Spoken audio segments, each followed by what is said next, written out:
Hello everyone, this is John from RPGs and More, and in today's video I'd like to talk about a method for creating quick and easy terrain tiles for your role-playing games. And this is something you can do at home on your own. You don't need any tools aside from some glue. And you might want some spray paint to paint these once you're done, but we'll get to that. So I have here a selection of tiles that I have created using this method. But let's show you what the building blocks are. This is a tower block game. Yep, it's a tower game. It's from the dollar store. I buy mine at the Dollar Tree. And when you purchase this, you end up with, this is an unopened one, so we're gonna do a grand reveal. With this stack of blocks. Now, maybe you noticed something, but these blocks are almost exactly the same height it's the same length and width as a Dwarven Forge. This is a Dwarven Forge Dwarvenite tile, so 2x2 square. And they're almost identical. They're even close to the same height as this layer of blocks. No, it's not exact. It's not an exact science. These blocks are not finely machined. They are cheaply machined in order so you can buy an entire game for $1. So what I have done, is I will take these blocks and I actually keep them in the stacks. You can just take off the plastic and then glue them together as a 3x3 piece. And when doing so, you end up with a square. Now this one I added a little bit of a lip to in order to turn it into a wall, but actually after doing that with a bunch of pieces, I realized that it's much better to just use negative space for walls and instead only make the floor pieces. They also store better that way, so I can use them in multiple scenarios. And someone really wants to be on the cameras. There's a pet picture. Say hi, kitty. Okay, all right. But how do you make them? Well, I started one tile before we started filming here. So you take 3 blocks. I glued the first 2 together. We take our glue. This part might take a little bit, some time, because you got to get the glue to work, and this is an old bottle of glue. Here's that motion that everyone's gonna love. Go ahead and GIF it. I dare ya. Oh, do it. It's glue. Yeah. I'm so obnoxious. Sorry, not sorry. Anyway, it would help if I opened it, right? And put in 1 layer of glue.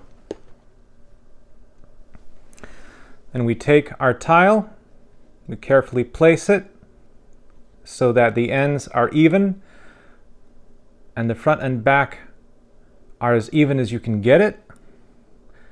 Now, like I said, these are not finely machined tiles. I mean, they're pretty fine, all things considered. You get what you're getting for $1, but they're not precise. So there are some imperfections. You will run across those in these boxes. Excuse me. The best thing you can do is make sure that either the top or the bottom of the tile is the one that you keep flush, and let the imperfections exist on the other side. Let them be, because frankly, I'm a big fan of, I wouldn't say big fan, but I'm a fan of Runehammer, back when Hanker Infernale first got started and was showing us how to make a bunch of stuff with foam terrain. And he was big on embrace the imperfections. embrace those things, because those things are kind of like they're what separate your own homemade stuff from the finely machined product. And I agree with that. I think that when you're making stuff yourself, you should embrace that. So here we go. This tile's done. Let the glue dry. Slap on a layer of paint. And here is our less than $1 tile right next to Dwarven Forge Dwarvenite. Now, it's not the same, okay? You're going to see differences. So you're not going to be able to use these all the time alongside Dwarven Forge. I don't recommend that. But you see that if you like the look of Dwarven Forge, but can't afford Dwarven Forge, but maybe you've got some time, this is a good way to get you started, or to have you experiment with using terrain pieces and without spending too much money, and decide if you really want to invest hundreds of dollars in something like Dwarven Forge. Decide that before you actually invest the money. So that is your basic tile, and that's it. Now, what I've done is I've made other kinds of tiles as well over time. I've showed you the wall tile, where you just take one more block and put it up on one side here, and that becomes a wall. It does kind of carve into your space there a little bit, so that's why I stopped doing that for tiles, but it is not impossible to do. The corner tiles do require you to have tools. You have to have a saw that is capable of cutting through the wood of these blocks, because you have to cut a bit off of the corner of the ends of one of these blocks in order to get it to fit nicely in that corner. The other thing that you can do with these blocks, if you want to get fancy, and this is something that I did, I wanted some wheat fields. So I took and I bought a cheap welcome mat, the kind that you see in your, kind that people put in front of their homes. And I just cut off pieces of it and glued it to the top of one of my basic tiles. And here we are. It's not exact, it's not precise, but it's a nice approximation of a square of wheat field. If you want to just get some cheap flocking from your local Michaels or your local train or hobby shop, then you can throw that on top of one of these tiles after painting them brown, and you've got grass. The other thing that you can do at those hobby shops is you can get these lovely pre-created trees. These are more expensive. A set of these might run you as much as $20 for a set of 3 of these trees. Now, the good part about them is, if I may demonstrate, you can take the tree off of the tile for purposes of checking terrain or checking ranges or storage if you wish. The trees are not permanently stuck on there, and so in my opinion, because of that, I would spend the extra money for the trees, for the way that they look, as opposed to going to, say, the dollar store and getting really cheap trees from their dollar store Christmas Village setups. Why would you use these tiles over something else? Well, the main reason why I would use these over cardboard, you can do a lot with cardboard. I think DM Scotty has a lot of videos out about using various materials to make terrain tiles, and he does a lot with, and it's beautiful work. And a lot of time, all you need is a Sharpie, cardboard, a hot glue gun, and some glue to glue maybe like your actual surface onto the tiles once you're done. And those are great. Or you paint them. You use like sponge paints. I've done that thing with like sponge paints, and after painting the surface of it. Excuse me. You can also, there's foam that also does. There's also foam tiles that you can make using these processes, and they're really nice. I am not knocking any of those guys' work. Their work is amazing. If you don't like what I'm offering, look at what they're going to do. I'll try to post some links below to some of my favorite videos by various creators. They're But the one flaw that you have with cardboard is if you're traveling and it gets wet, it's cardboard.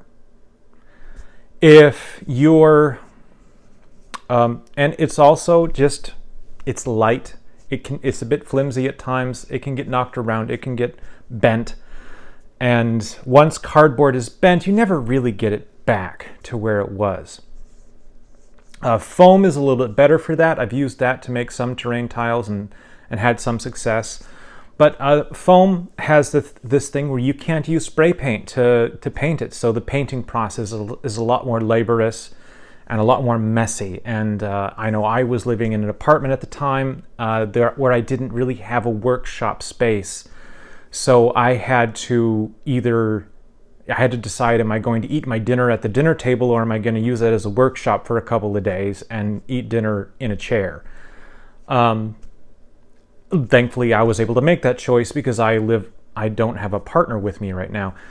But not everyone has that option. Maybe you live with somebody and you don't have that space. Maybe you live with your parents and you want some terrain, but you don't have the space to set up a workshop. This method works really well, and all you need is maybe a little table space next to you where you can keep your bottle of glue and your unfinished tile blocks and your finished tile blocks, and you can knock these out while watching YouTube. You can knock these out while catching up on your favorite television show, or even while chatting with friends, because there's really not a lot of mental power that goes into making these. It's just a lot of manual dexterity. So they're easy to make. They're wooden, so they're harder to break. You're not going to if I drop this tile, it won't break. Even if maybe if I drop it on like a hard tile surface, the glue might give way, but then it's just a matter of throwing some more glue on there and putting it back together. It's fine. The materials are affordable, so like this box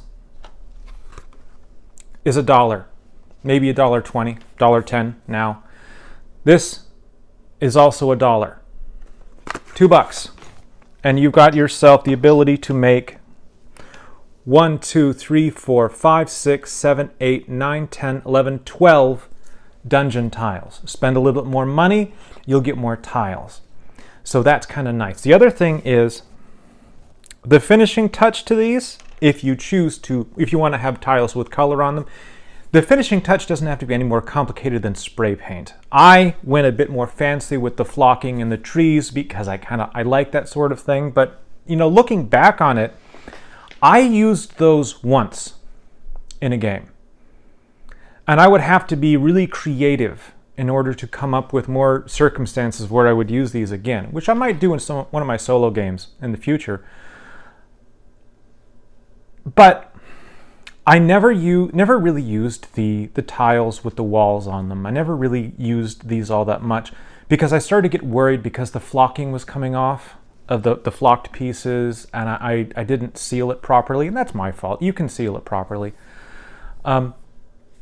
But it made me think. What's an easier solution? And I realized the easiest solution would be to simply spray paint them the color of what you want. So if you want a water tile, spray paint them blue.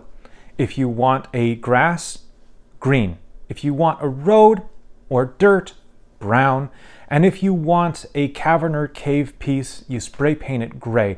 And yes, the wood is going to be visible. The definition between between the 3 blocks is going to be visible. Can't change that. But the reality of it is actually having those lines there allows you to use it for your gridded terrain measurements, because 3 blocks, so the middle block is kind of cut in half, and you can measure from there, and you just keep counting and moving pieces. So they're durable. They're pretty versatile as far as these things go. If you make just the flat tiles without any of the walls coming up, you don't need any tools. Just the glue and the spray paint and these wooden blocks. And so I recommend them. Excuse me. Let's give one last look. I recommend these tiles for anyone who's on a budget but has a little bit of time on a Saturday and wants to knock out a bunch of tiles, you can get, spend $25, maybe closer to $30 with glue and taxes. Get yourself one or two bottles of glue, and you can get 25 of these boxes, because you can order these from Dollar Tree's website, and in crates of 25, I think it was. No, the crates are larger than that. But anyways, you can get 25 for $25 from your local Dollar Tree. Just go and see if they're there. Spend that money. Make yourself some tiles on a weekend. Spray paint them, throughout the week in whatever colors you want, and you're done. You don't have to do, and you're finished. That's it. So anyway, I hope this was interesting. I hope it's useful. I hope people enjoy it. If you did enjoy the video, please give me a like, maybe a comment down below, and let me know if this was something that's helpful, if you'd like to see me demonstrate a couple of setups with what tiles I do have that I've finished. And if you enjoyed, please give me a subscribe. I don't normally do DIY terrain videos, but if there's a demand and an interest in them, then I just might start. So let me know. I hope you all have a wonderful day. Peace be with you. Bye-bye.